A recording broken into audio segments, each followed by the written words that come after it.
Bible Project produit des vidéos d'animation qui étudient autant les livres que les thèmes de la Bible. Vous retrouverez sur ce site des vidéos courtes et entièrement animées pour aider à explorer l'histoire de la Bible d'une nouvelle manière. C'est une excellente ressource pour comprendre l'essentiel de chacun des livres de la Bible et c'est aussi une façon très utile pour visualiser une synthèse de chacun des principaux thèmes bibliques. Ces ressources sont disponibles gratuitement pour rendre l'histoire biblique accessible à tous.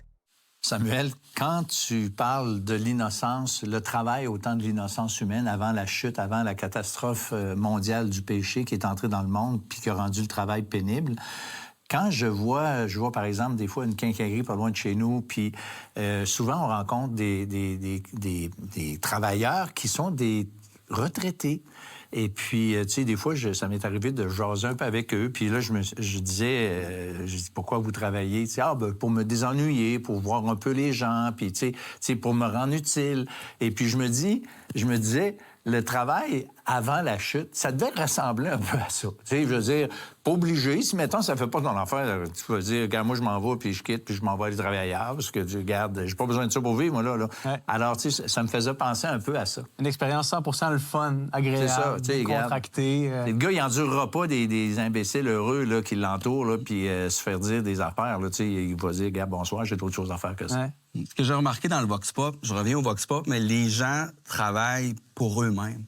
C'est normal. On travaille pour gagner de l'argent, pour subvenir à nos besoins, nos enfants, mais on travaille pour nous.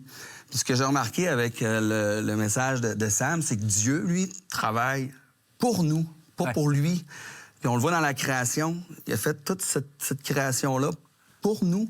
Puis même si ça, c'est dans la Genèse. Puis même si on va dans l'Apocalypse, on voit que Dieu va recréer nouveaux cieux, nouvelle terre. Il va encore faire la création pour nous. Puis entre les deux, on a Jésus-Christ qui travaille pour nous. Encore. Puis il y a un verset que j'aime beaucoup qui est dans... En fait, c'est Jésus qui prie au Père.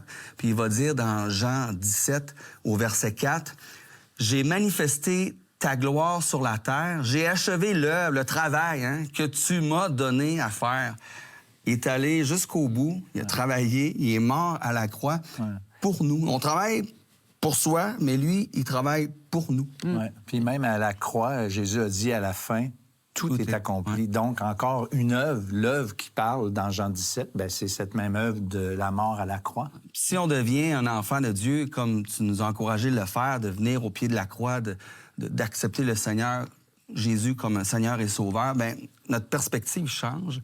Puis on peut travailler pour soi, mais pour la gloire de Dieu aussi. Fait que ça change vraiment tout. Ouais.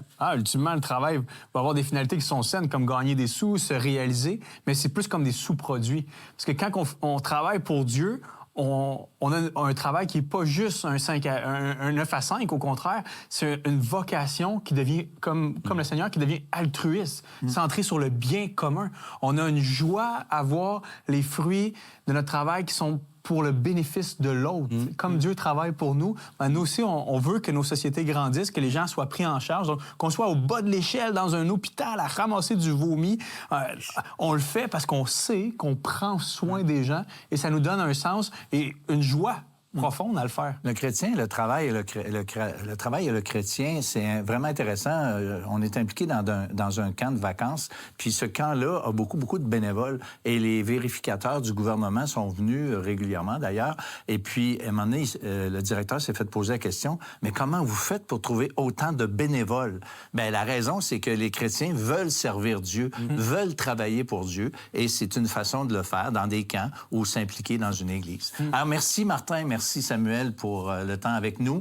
Et nous, on en profite pour vous dire merci d'avoir été là. Et au revoir et la semaine prochaine pour une autre émission de l'heure de la bonne nouvelle. Il y a dans le cœur de l'homme un trou en forme de Dieu. Et on essaie de remplir ce trou-là avec plein de choses. Les femmes, le pouvoir, la gloire, l'argent. Si seulement j'étais aux vacances, si seulement j'étais dans une autre relation, on a l'impression que le bonheur, c'est toujours un peu plus loin. T'as beau être l'homme le plus riche au monde, ça remplit toujours pas le trou, qui est le seul morceau, c'est Jésus-Christ. C'est le seul qui peut remplir ce trou.